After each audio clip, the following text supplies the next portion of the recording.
ॐ भद्रं कर्णेभिः शृणुयाम देवाः भद्रं पश्येमाक्षभिर्यजत्राः स्थिरैरङ्गैस्तुष्टुवांसस्तनूभिर्व्यसेम देवहितं यदायुः स्वस्ति न इन्द्रो वृद्धश्रवाः स्वस्ति नः पूषा विश्ववेदाः स्वस्ति नस्तार्क्ष्यो अरिष्टनेमिः स्वस्ति नो बृहस्पतिर्दधातु ॐ शान्ति शान्ति शान्तिः।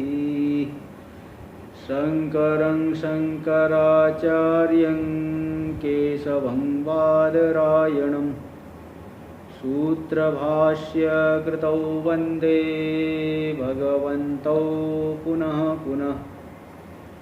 ईश्वरो गुरुरात्मेति मूर्तिभेदविभागिने व्योमवद्व्याप्तदेहाय दक्षिणामूर्तये नमः। ॐ शान्ति शान्ति शान्तिः।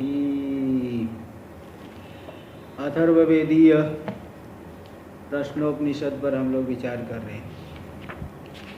इसके चतुर्थ प्रश्न में जो तृतीय अवान्तर प्रश्न आया था कि स्वप्नावस्था में कौन सा देव जो है महिमा का अनुभव करता है। यहाँ पे मन रूपी जो देव है वही महिमा का अनुभव करता है, क्योंकि नाना रूप से जो विषयी भाव की प्राप्ति किया हुआ है वो मन ही प्राप्ति किया हुआ, और वही विशिष्ट प्रकाश से युक्त होकर के उसी ऐसा लग रहा है कि वही प्रकाशन कर रहा है। वैसे तो आत्मा ही प्रकाशन करता है, कि तो ये मन भी विशिष्ट प्रकाश से युक्त है, आत्मा के प्रकाश को ग्रहण किया हुआ है, इसलिए मन रूपी देव यह स्वप्न को देखता है, ऐसे बताए। ये पूरा हो चुका था। अब आगे चलेगा षष्ठ मंत्र, उसका पहले टीका में देख लीजिए। कस्य एतत् सुखम भवत इत्यस्य उत्तरम। सुषुप्ति अवस्था में किसको यह सुख होता है, स्वरूप सुख किसको होता है, किसको सुख होता है?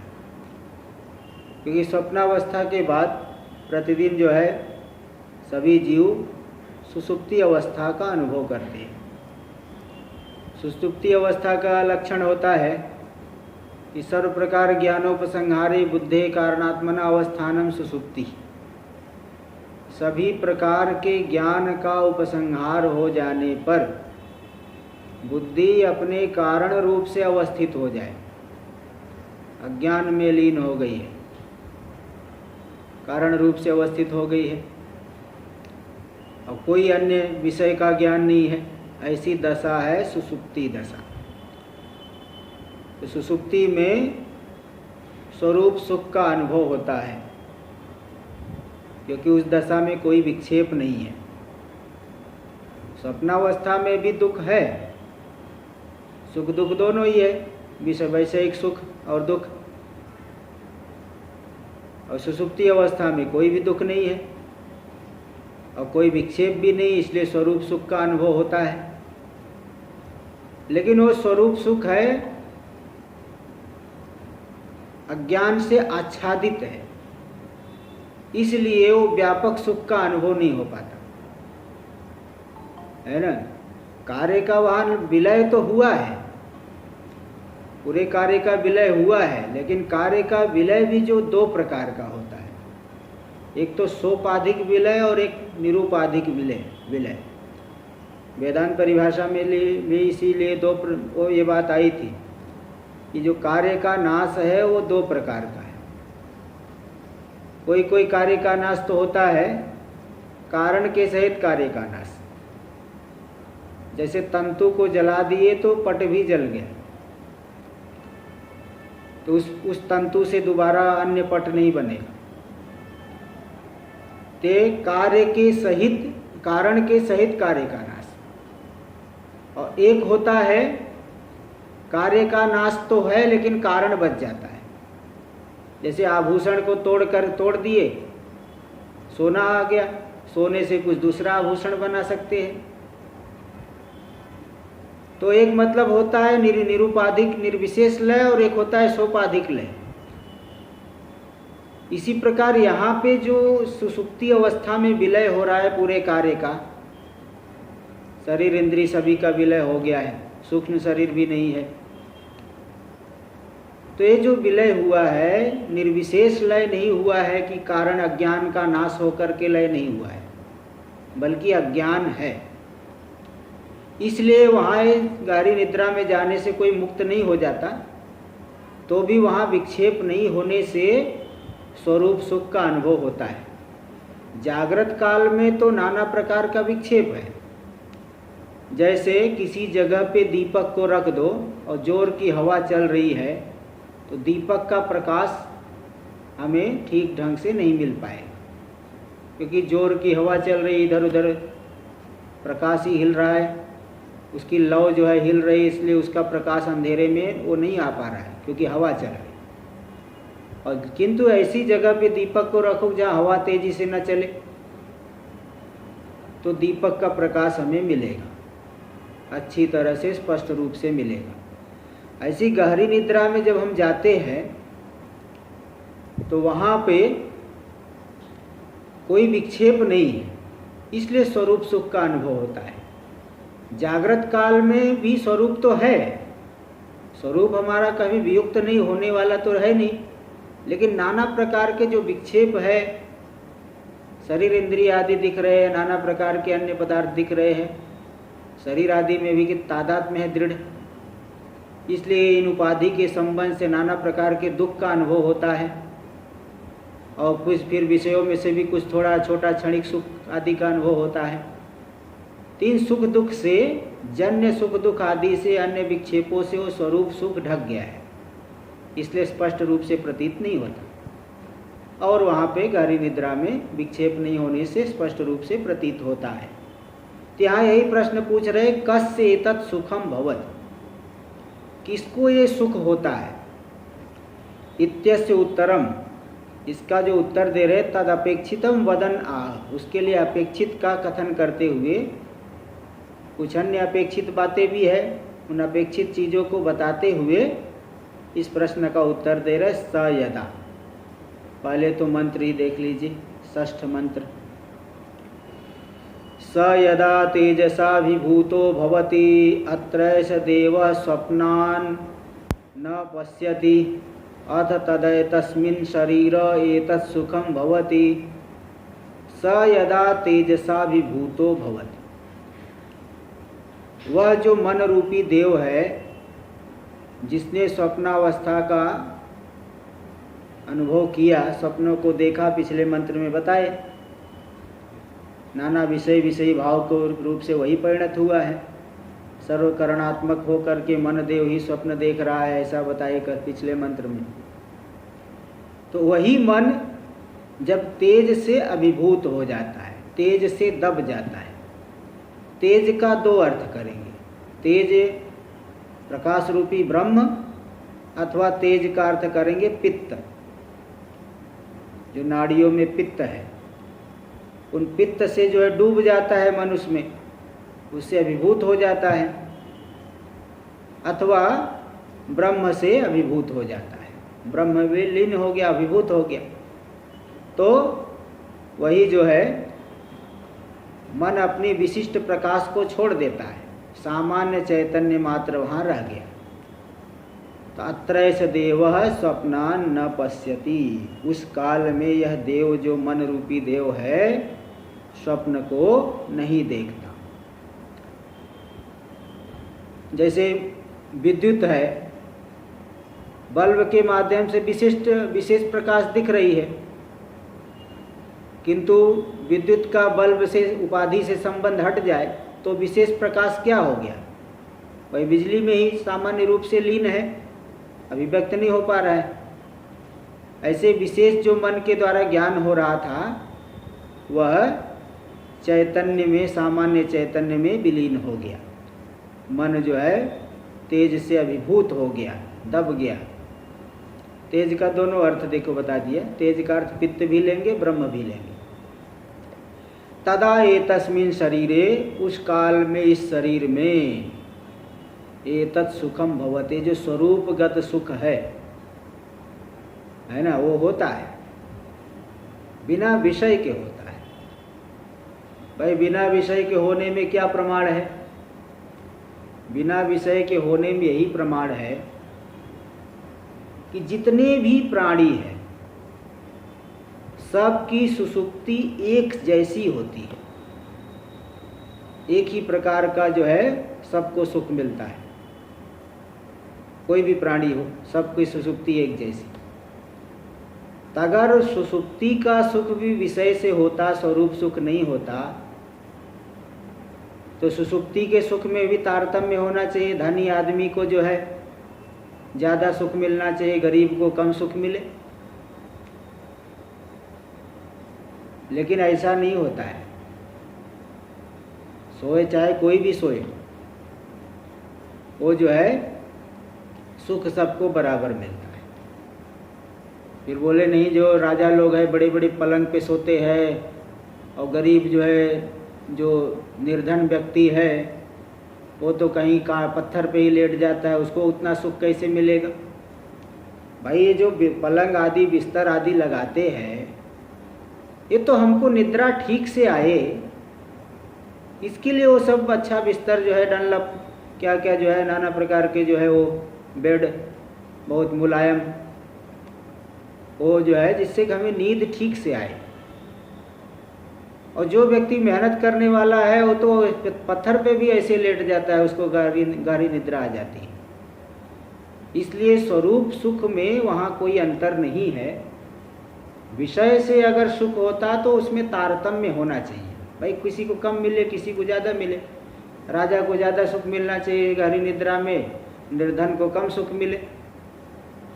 लेकिन ऐसा तो है नहीं, सबका सुषुप्ति का अनुभव एक जैसा ही है। इसलिए वहाँ पे विषय सुख नहीं बल्कि स्वरूपगत सुख ही अनुभव होता है। तो यहाँ बता दी, अथ तदा एतस्मिन् शरीरे एतत् सुखम भवति, उस काल में इस शरीर में यह सुख होता है, स्वरूपगत सुख मालूम, उसका अनुभव होता है। आगे और कुछ बातें बताएंगे, भाष्य टीका में आ जाएगा सब। भाष्य में देखिए, स यदा मनोरूपो देवो, यदा यानी यस्मिन काले, मंत्र में यदा आया है, स से किसको लेना? स यानी मनोरूपो देवो, यदा यानी यस्मिन काले, जिस काल में। जितने जो मंत्र में पद आते हैं सबका अर्थ करते हैं, अगर ध्यान से देखेंगे तो मिल जाएगा। ध्यान से नहीं देखने से मालूम नहीं पड़ता है कि कौन सा कहाँ पे है। सभी जो है भाष्यकार भगवान सभी पदों का अर्थ करते हैं, तात्पर्य बताते हैं, सब चीज़ करते हैं, है ना। तो देखो यहाँ पे स का अर्थ है मनोदेव, यदा का अर्थ है यस्मिन काले, जिस काल में तेजसा, तेजसा का अर्थ कौन सा तेज लेना? सौरेण पित्ताख्येन तेजसा, सौर, सौर यानी सूर्य से इदमिति सौरभ। तो सूर्य का तेज कैसे है? वहाँ नाड़ियों के अंदर सूर्य का तेज कैसे होगा? तो बोले नहीं, देखो 2 नंबर टिप्पणी में दे दिए कि सौरेण मतलब देह धातु भेदस्य पित्तस्य, वात पित्त कफ जो है 3 धातुएं है ना, वात पित्त कफ। देखिए, तो सौरेण पित्ताख्येन तेजसा, इसका टिप्पणी दे रहे थे सौरेण, देह धातु भेदस्य पित्तस्य सौरत्वम। देह पित्त का विशेषण सौर क्यों लगा दिए? सूर्य का है क्या वो? सौर्य, सूर्य से इदमिति सौरम। बोले भाई पित्त में सौरत्व क्या है? सूर्योस्मणा नाड़ी प्रविष्टेन संजात पाकत्वात्, सूर्य की जो उष्मा है, तेज है, हमारे शरीर के अंदर प्रवेश करती है। भाई गर्मी है तो शरीर के भीतर भी थोड़ा गरम गरम रहता है, ठंडी है तो शरीर के अंदर भी ठंडा ही हो जाएगा कि गर्म का। इसलिए सूर्य का तेज एन केन प्रकारेण शरीर के भीतर जाता है। तो सूर्य का तेज शरीर के भीतर जा करके वो जो पित्त है वो उसको पका देता है। देखो वही बता दी कि देह धातु भेदस्य पित्तस्य सौरत्वम, उसमें सौरत्व क्या है? सूर्योस्मणा नाड़ी प्रविष्टेन संजात पाकत्वात्, नाड़ी में प्रविष्ट सूर्य की उष्मा के द्वारा उसका पाक हो जाता है ना, तेज से पक जाएगा वो, कोई भी वस्तु उसका जो है अलग परिणाम हो जाता है, रूप रस गंध आदि सब बदल जाते हैं।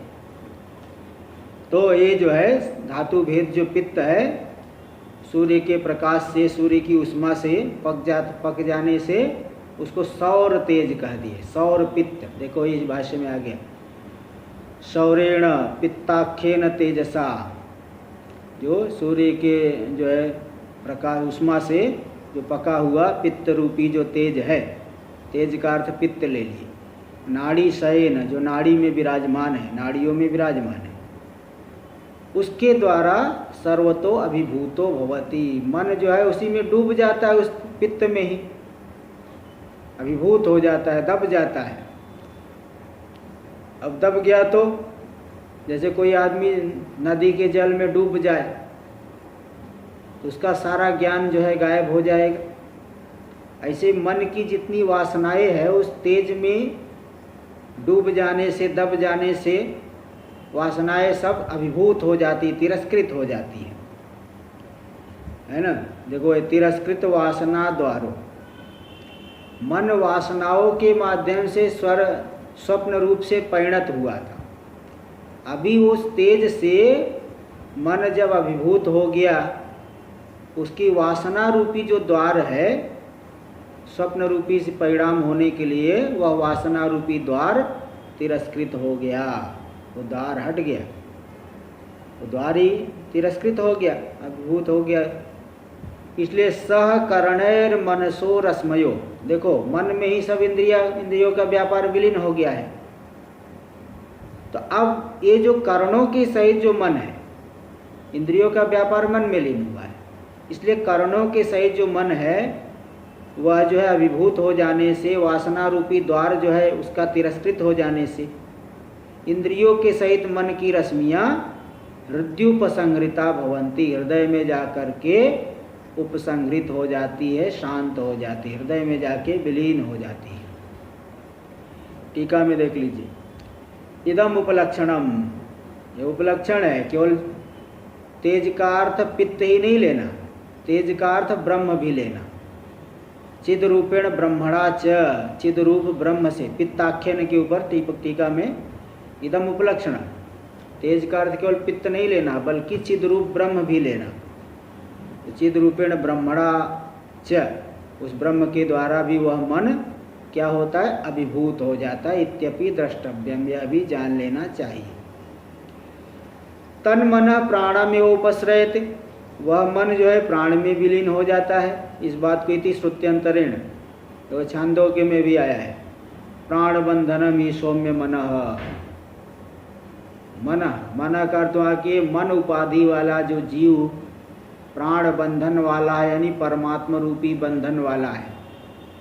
छांदोग्य में तो दृष्टांत दे करके बताए हैं, जैसे कोई चिड़िया पकड़ने वाला व्यक्ति है, चिड़िया को रस्सी में बांध लिया उसके पैर को, वह चिड़िया जो है रस्सी में बंधे हुआ पैर है, कभी इधर उड़ेगी, कभी इधर उड़ेगी, कभी इधर उड़ेगी, कभी इधर उड़ेगी, चारों दिशाओं में उड़ेगी।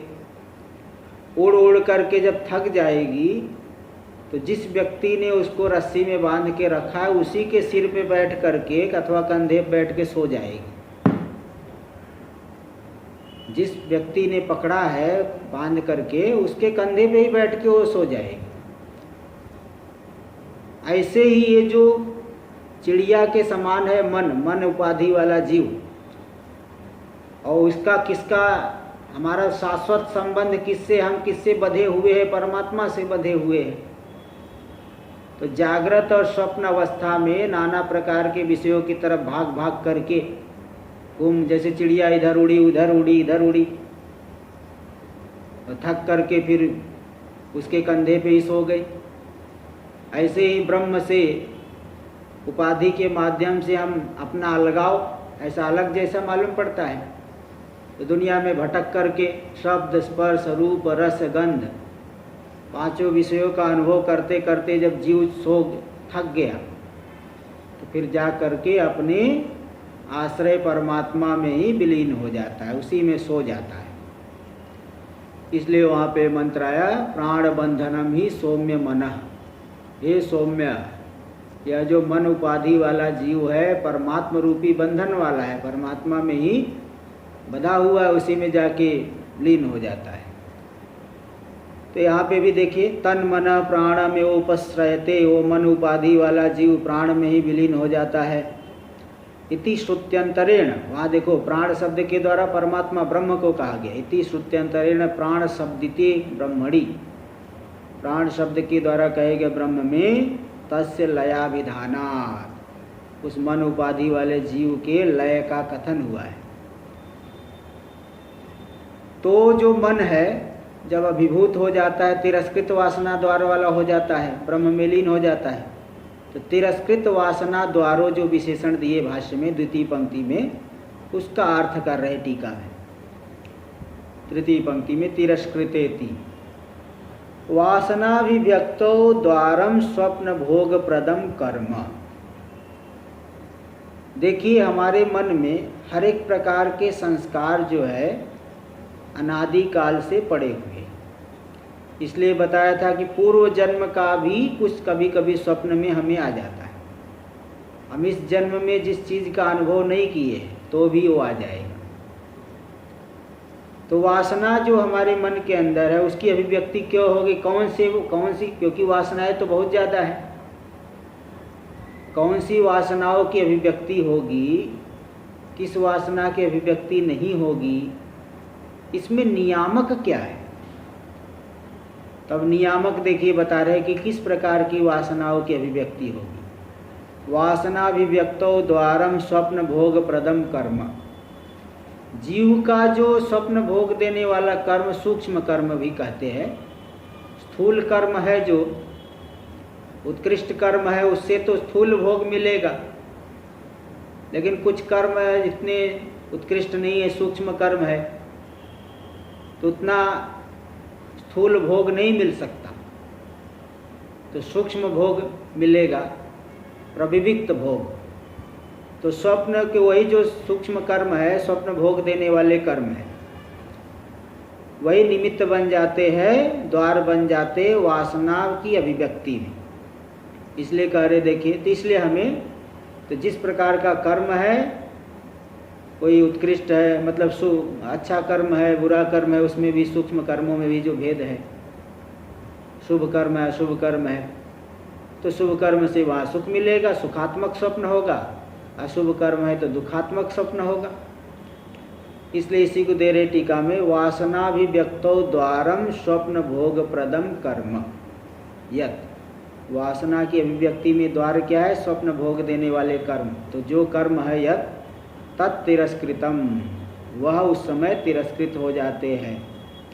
तत्र उपरतम भवति, वे कर्म उस काल में उपरत हो जाते हैं। वे कैसे उपरत हो जाते हैं, क्योंकि तेज शब्दित ब्रह्म चैतन्य संबंधात, तेज रूपी ब्रह्म चैतन्य के, तेज शब्द के द्वारा कहे गए ब्रह्म, तेज शब्द से जिसको कहा गया उसको कहेंगे तेज शब्दित, यानी तेज शब्द से कहे गए जो ब्रह्म चैतन्य। तेज शब्द का अर्थ दो लिया, एक तो पित्त और दूसरा है ब्रह्म। तो तेज शब्द के द्वारा कहे गए ब्रह्म चैतन्य के साथ संबंध होने से कर्म उपरत हो जाते हैं। फिर यहाँ कहेंगे ब्रह्म के साथ संबंध होने से कर्म उपरत होते हैं, इसमें क्या युक्ति है। देखिए 7 नंबर टिप्पणी में दिखाए है कितनी उत्कृष्ट बात। 7 नंबर टिप्पणी में दिए है, यज ज्ञानादेव यदा कर्माणि भस्मी भवन्ति तदा साक्षात तत्संबंधेति किमु वक्तव्यम कर्मोपरतम। जिसके ज्ञान से कर्म भस्म हो जाते, ज्ञानाग्नि सर्वकर्माणि, हाँ वो है ना गीता में जो कह दिए है कि ज्ञानाग्नि सभी कर्मों को भस्मसात कर देती है। तो जिसके ज्ञान से सभी के सभी कर्म भस्मीभूत हो जाते हैं, उसकी उसी परमात्मा के साथ जब हम सुषुप्ति अवस्था में संबंधित हो रहे हैं, बाह्य विक्षेप हट रहा है, तो किमु वक्तव्यम कर्मोपरतम, तो कर्म का उपराम हो जाएगा, उसके संबंध से इसकी बारे में क्या कहना। जिसके ज्ञान से पूरे के पूरे कर्म भस्म हो जाते हैं, उसके साथ संबंध होने से क्या कर्म उपरत नहीं हो जाएगा। तदा एव तो तत्संबंधे तो मूलम मृग्यम, बोले उस काल में उसके साथ संबंध होता है क्या? हर समय में है। तो बोले इसका मूल जो है कहीं और जो है मिल जाएगा। वैसे तो मतलब संबंध का मतलब यही लेना कि बाह्य काल जागृत आदि अवस्थाओं में विक्षेप ज़्यादा है, वहाँ विक्षेप हट गया तो और अच्छे से संबंध हो गया। किसी आदमी से बात करने गए और दूसरी तरफ मुँह किए हुए हो तो उससे क्या बात हो पाएगी। ऐसे ही ब्रह्म के साथ संबंध होने पर भी जागृत आदि में विक्षेप जब ज़्यादा है, बहिर्मुखता ज़्यादा है, तो संबंध हो करके भी उतना संबंध वो जो है प्रकट नहीं हो पा रहा है। और स्वप्नावस्था में वो संबंध जो है उसकी वजह से सब कर्म आदि उपरत हो जाते हैं, स्वरूप सुख का अनुभव होता है। फिर वहाँ बताया कि जब ढूंढ लेना चाहिए, उसके मूल क्या है, और मूलम मृग्यम ढूंढना चाहिए। और कहीं कहाँ पे कहीं कोई शास्त्र वाक्य आया होगा, कहीं देख लीजिए। द्वितीय पंक्ति में दिए थे कि जब तेज से अभिभूत हो जाता है, वासना द्वार तिरस्कृत हो जाते हैं, तो करणों के सहित मन की रश्मियाँ विलीन हो जाती है। तो रश्मियाँ का अर्थ यहाँ लेना, रश्मया टीका में दे दी वासना इत्यर्थ। मन की रश्मियाँ मतलब मन की वासनाएं विलीन हो जाती है। आगे भाष्य में देखिए, यदा मनोदार्वग्निवद अविशेष विज्ञान रूपेण कृष्णं शरीरं व्याप्यावतिष्ठते। जिस काल में मन दार्वग्निवत, लकड़ी में देखिए, लकड़ी में भी अग्नि, सामान्य अग्नि सर्वत्र है, काष्ठ के भीतर है। लेकिन जब उस काष्ठ में हम थोड़ा सा आग लगा देंगे, धीरे धीरे आग जो है जलने लगेगी, काष्ठ जलने लगेगा, लकड़ी जलने लगेगी, तो सामान्य अग्नि ही विशेष रूप धारण कर लिया, प्रकट हो गई। तो जब तक प्रकट नहीं थी तब तक अनभिव्यक्त दशा में थी। इसी प्रकार जैसे अभिव्यक्ति से पहले वाली दारू में, लकड़ी में जो अग्नि है, सामान्य अग्नि, सामान्य रूप से है, सर्वत्र है, अग्नि तो सर्वत्र है। लेकिन कब अभिव्यक्त होगी? लकड़ी में जब उसमें जो है फूंक मार करके अथवा कुछ थोड़ा सा आग लगाएंगे, माचिस की तीली से पहले आग लगाओगे, फिर धीरे धीरे बढ़ेगी तो अभिव्यक्त हो जाती। इसी प्रकार यदा मनो दार्वग्निवद अविशेष विज्ञान रूपेण, तो पहले जागृत अवस्था में और स्वप्नावस्था में मन विशेष विज्ञान रूप से परिणत हुआ था। लेकिन जब सुषुप्ति दशा में चले गया, मन का जो प्रकाश, विशिष्ट प्रकाश है, सामान्य चैतन्य में विलीन हो गया। अविशेष विज्ञान रूपेण कृष्णं शरीरं व्याप्य अवतिष्ठते। सामान्य विज्ञान रूप से, अविशेष यानी सामान्य विज्ञान रूप से पूरे शरीर में व्याप्त होकर के वह मन अवस्थित हो जाता है। तदा सुषुप्तो भवति, उस काल में वह मन सुषुप्त हो जाता है। देखो अविशेष विज्ञान का अर्थ की है टीका में, अविशेष विज्ञान थी सामान्य चैतन्य रूपेण, सामान्य चैतन्य रूप से वह अवस्थित हो जाता है, पूरे शरीर में व्याप्त होकर के स्थित हो जाता है, तब सुषुप्त हो जाता है। आगे देखिए टीका में, सामान्य चैतन्य रूपेण, अथवा दूसरा अर्थ कर रहे हैं चेतना शब्दित सामान्य वृत्ति रूपेण। चेतना शब्द के द्वारा कही गई जो सामान्य वृत्ति, भाई जो है जीवनादृष्टि के माध्यम से एक सामान्य वृत्ति तो रहती है। इसलिए नैयायिक लोग जीवन योनि प्रयत्न एक मानते हैं। वो लोग देखो न्याय तर्क संग्रह आदि पढ़े होंगे थोड़ा बहुत आप लोग, कोई भी, तो उसमें प्रयत्न 3 प्रकार के होते हैं, प्रवृत्ति, निवृत्ति और जीवन योनि प्रयत्न। प्रवृत्ति करता है व्यक्ति धार्मिक कार्यों के लिए, और कुछ जो है अनिष्ट कर्मों से निवृत्ति करेगा, यत्न हटने के लिए भी यत्न करेगा ना। पहले आत्मा में यत्न होगा, नैयायिक लोग मानते, फिर शरीर में जानाति इच्छति यतते करोति। पहले जानेगा कि मेरे लिए अनिष्ट करने वाला है, फिर वहाँ से हटने की इच्छा करेगा, फिर आत्मा में यत्न होगा, फिर शरीर में चेष्टा होगी,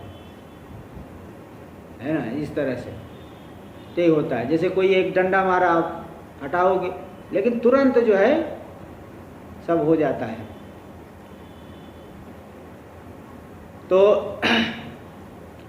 ये जो है बताया कि चेतना शब्दित सामान्य वृत्ति रूपेण, चेतना शब्द के द्वारा कहे गए जो सामान्य वृत्ति, उस सामान्य वृत्ति रूप से जब मन पूरे शरीर में व्याप्त होकर के अवस्थित हो जाता है। तो चेतना मतलब देखो, जैसे बता रहा जीवन योनि प्रयत्न, तो जीवन योनि प्रयत्न जो होता है वो सुषुप्ति अवस्था में भी कार्य करता है, तभी तो हमारे प्राण चलते रहते हैं। नहीं तो प्राण रुक जाना चाहिए, हमें तो कुछ पता नहीं प्राण कौन चला रहा है, तो बताते नहीं आए लोग जीवन योनि प्रयत्न है। बस उसी प्रकार की यहाँ एक बात बता रहे, और ये 9 नंबर टिप्पणी में भी दे देखे, देखो जीवना दृष्टा वष्टब्धा काचन वृत्ति, जीवना दृष्ट से जुड़ी हुई, उससे संबद्ध कोई एक वृत्ति है, उस वृत्ति, वो वृत्ति सदा ही रहती है। तो मन जो है विलीन हो गया, मतलब जीवना दृष्ट से संबद्ध एक सामान्य वृत्ति तो रह जाती है, नहीं तो जीवन ही समाप्त हो जाए। मन की कोई जो वो जो सामान्य वृत्ति भी न रहे तो जीवन भी नहीं बच पाएगा, समाप्त हो जाएगा। तो इसलिए वो बता दिए। तो चेतना शब्दित सामान्य वृत्ति रूप से वह मन रह जाता है। अनेन सुषुप्तम उक्तम, इसके द्वारा सुषुप्त कह दिया गया का विशेष विज्ञान रूप से रह गया, विशेष विज्ञान सब हट गए, मतलब इसके द्वारा सुषुप्ति कह दी गई। विशेष विज्ञान हट गया, सामान्य विज्ञान रूप, सामान्य वृत्ति रूप से है, सामान्य चैतन्य रूप से है, मतलब सुषुप्ति में चले गया। इसी विशेषण से सुषुप्ति दशा कह दी गई। इत्याह तदा इति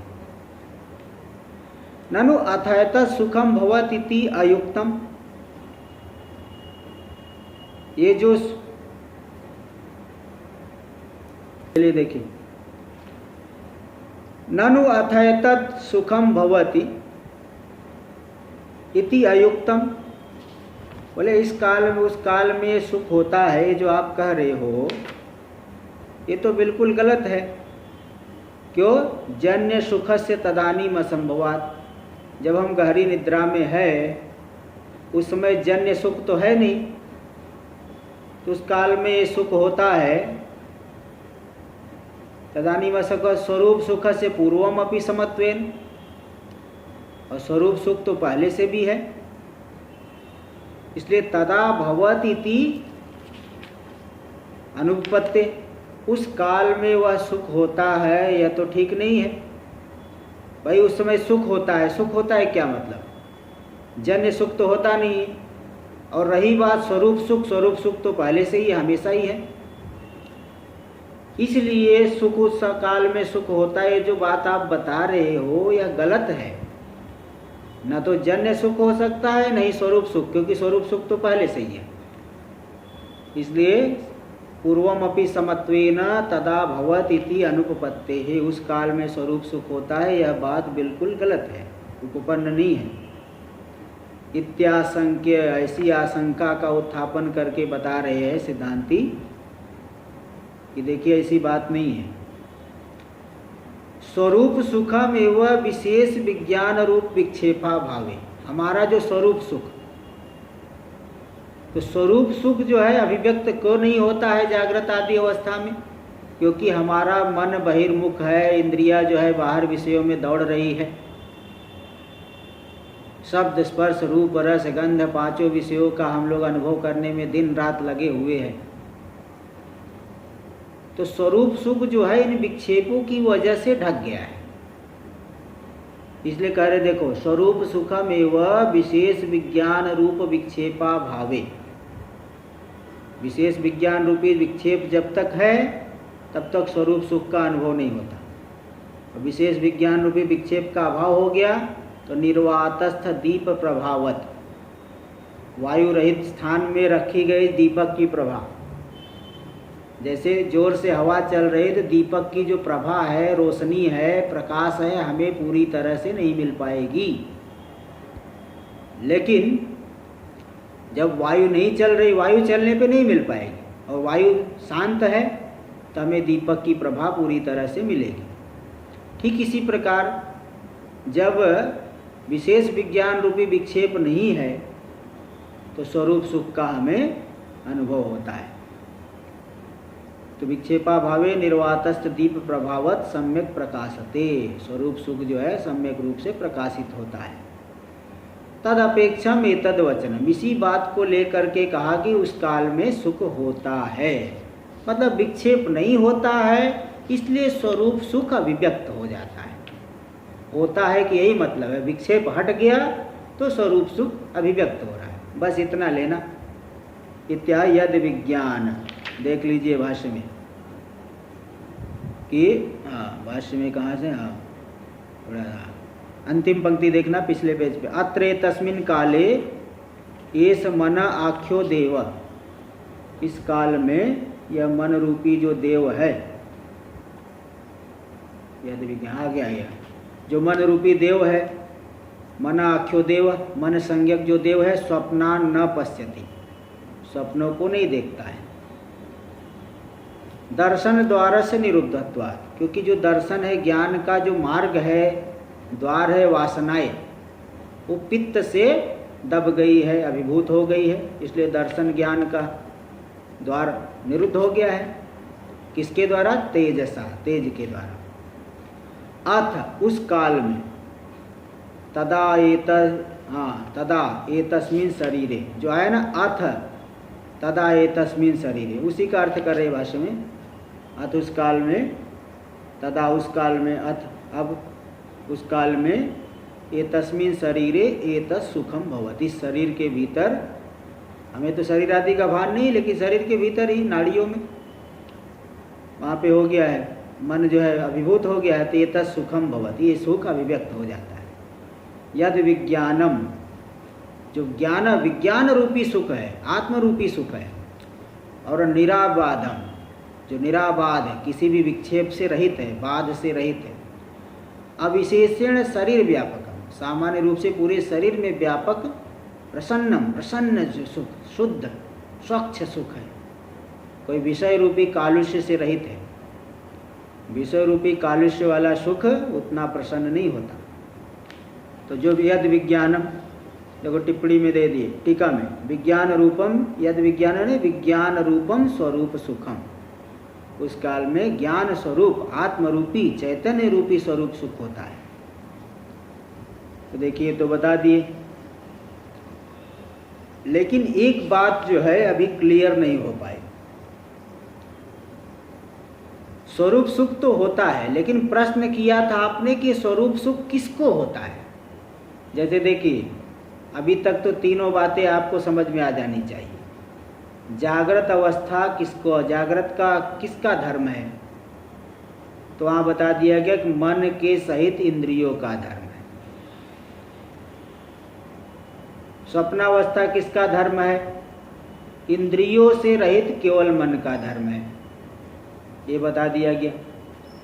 अब यहाँ जो सुषुप्ति किसका धर्म है, सुख तो होता है बता दिए, किसका धर्म है ये तो बताए नहीं, इसलिए टीकाकार देखिए इस बात को प्रकट कर रहे हैं। अगले टीका देखिए, अगली पंक्ति, 7वें मंत्र की प्रथम पंक्ति। अनेन आनंदमय कोश शब्दितम अनभिव्यक्त मनादि वासनावद अज्ञानम। देखो, आनंदमय कोश का धर्म है सुषुप्ति अवस्था। सुषुप्ति अवस्था भी कोई आत्मा का धर्म थोड़ी है, आत्मा कोई धर्म वाला नहीं, आत्मा निर्धर्मक है, सभी धर्म से रहित है, उसमें कोई धर्म नहीं है। ये सुषुप्ति रूपी जो धर्म है, अवस्था है, एक कादाचित है ना, हमेशा तो होती नहीं, हमेशा तो नित्य सुषुप्ति रहती है क्या, आने जाने वाली ये सब अवस्थाएं हैं। आनंदमय कोश का धर्म है। तो ये देखिए बता रहे, अनेन, इस कथन के द्वारा, आनंदमय कोश शब्दितम, आनंदमय कोश शब्द के द्वारा जिसको कहा जाता है, कौन है? अनभिव्यक्त मन आदि वासनावद अज्ञानम। ऐसा अज्ञान लेना जिसमें मन अपनी वृत्तियों के सहित, वासनाओं के सहित विलीन हो गया है। मन जाके, इसलिए पहले ही सबसे शुरुआत में ही आपको सुषुप्ति का लक्षण में बताया हूँ। इस सर्व प्रकार ज्ञानोपसंहारे बुद्धे कारणात्मना अवस्थानम सुषुप्ति। सभी प्रकार के ज्ञान के उपसंहार हो जाने पर बुद्धि जब अपने कारण है, बुद्धि का कारण कौन? अज्ञान। अज्ञान का कार्य पूरा जगत है, पूरा चैतन्य, तो कोई चैतन्य में तो कोई परिणाम है नहीं, वो बुद्धि का, उसी माया अज्ञान के माध्यम से ही चैतन्य का विवर्त कह दिया जाता है, लेकिन परिणाम तो अज्ञान का ही होता है।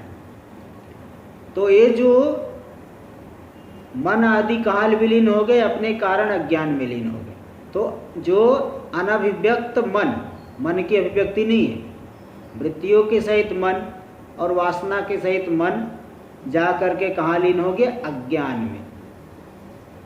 और उसी अज्ञान को आनंदमय कोश शब्द से कहा जाता है, जिसमें मन आदि के सहित सब लीन हुए हैं। यही अज्ञान ही सुषुप्ति का धर्मी है। सुषुप्ति उसी अज्ञान का ही धर्म है। इसीलिए हम लोग जब जागृत में आते हैं तो कहते मैं बड़े सुखपूर्वक सोया, मैंने कुछ भी नहीं जाना। कुछ भी नहीं जाना मतलब अज्ञान तो है, अज्ञान था, तो मतलब अज्ञान का ही धर्म है, जो जिसमें मन आदि विलीन हो गए हैं, ऐसे अज्ञान का ही धर्म है वह सुषुप्ति अवस्था। इति उक्तम। पंचम प्रश्नस्य, ये जो पांचवें प्रश्न का उत्तर हुआ। इति उक्तम। अच्छा, ये इस प्रश्न का कस्य तत् सुखम भवति, ये शायद चौथा प्रश्न था। हाँ, चौथा था, कस्य सुखम भवति। ये चौथे प्रश्न का उत्तर कह दिया गया, इस षष्ठ मंत्र में कह दिया गया। बताए नहीं, मतलब एकदम स्पष्ट शब्द नहीं है, लेकिन सब अज्ञान में विलीन हो गए हैं। तो वही आनंदमय कोश का धर्म हो गया सुषुप्ति। इसलिए सुषुप्ति का धर्मी है आनंदमय कोश, यानी वृत्ति और वासनाओं के सहित मन जिसमें विलीन हो गया ऐसा अज्ञान, जिसको आनंदमय कोश शब्द से कहा जाता है, वही सुषुप्ति का धर्मी है। सुषुप्ति उसी में है। इति उक्तम, ये बात कह दिया गया। अब पंचम प्रश्न से उत्तरम, तो पंचम प्रश्न किया था कि किसमें सब जा करके संप्रतिष्ठित हो जाते हैं, सबका अधिष्ठान कौन है। तो अब जो है बता रहे हैं, इसी जो पंचम प्रश्न का उत्तर तुरी स्वरूपम, तुरी स्वरूप उत्तर देंगे। विवेक सौकर्याद विवेच्य अत्रय उच्यते, विवेचन की सरलता होने से, क्योंकि जब सुषुप्ति आदि बता ही दिया गया है, अब कोई उपाधि उसमें नहीं है, तो यहीं पे उस तुरी को बता देना सरल है, सरल जो है इसमें हो जाएगा। देखो एक बात टिप्पणी में दिखाए है कि भाई तुरी को बताना है तो समाधि को बताए, समाधि दशा में बताइए। सुषुप्ति में तुरी को क्यों बता रहे हो? देखो 7 नंबर टिप्पणी में, ननु समाधौ वक्तव्यम किमिति सुप्तौ उच्यते, समाधि में कहना चाहिए तुरी को, सुषुप्ति में क्यों बता रहे हो? तत्र विवेक सौकर्यात्, तो इस विषय में बताए कि विवेचन की सरलता के लिए, कि हम जो है इस समय, क्योंकि ये जो समाधि दशा है सबके लिए साधारण नहीं है, वो तो किसी किसी ज्ञानी को ही अनुभव होता है, लेकिन सुषुप्ति का अनुभव प्रत्येक व्यक्ति को होता है। देखो आगे दे रहे, सुप्तौ ही सुकरो विवेकः, सुषुप्ति में, सुषुप्तौ ही सुकरो विवेक, सुषुप्ति में विवेचन करना सरल है। क्यों? क्योंकि तस्या सर्वसाधारणत्वात्, ये जो सुषुप्ति दशा है सभी के लिए साधारण है, सभी के लिए है। तो सब सर्वसाधारण है, मतलब कौन साधारण नहीं है? तो आगे दे रहे, तस्या सर्वसाधारणत्वादिति समाधिस्तु न तथा, समाधि सब सर्वसाधारण नहीं, समाधि तो किसी किसी ज्ञानी को ही होती है।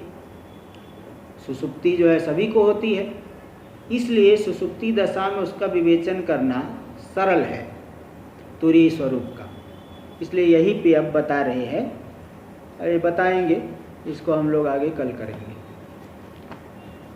ओं भद्रं कर्णेभिः शृणुयाम देवाः, भद्रं पश्येमाक्षवीर्यजत्राः, स्थिरैरङ्गैस्तुष्टुवागुंसस्तनूभिर्व्यसेम देवहितं यदायुः। स्वस्ति न इन्द्रो वृद्धश्रवाः, स्वस्ति नः पूषा विश्ववेदाः, स्वस्ति नस्तारक्षो अरिष्टनेमिः, स्वस्ति नो बृहस्पतिर्दधातु। ॐ शान्ति शान्ति शान्तिः। शङ्करं शङ्कराचार्यं केशवं बादरायणं सूत्रभाष्यकृतौ वन्दे भगवन्तौ पुनः पुनः। ईश्वरो गुरुरात्मेति मूर्तिभेदविभागिने व्योमवद्व्याप्तदेहाय दक्षिणामूर्तये नमः। ओम शांति शांति शांति।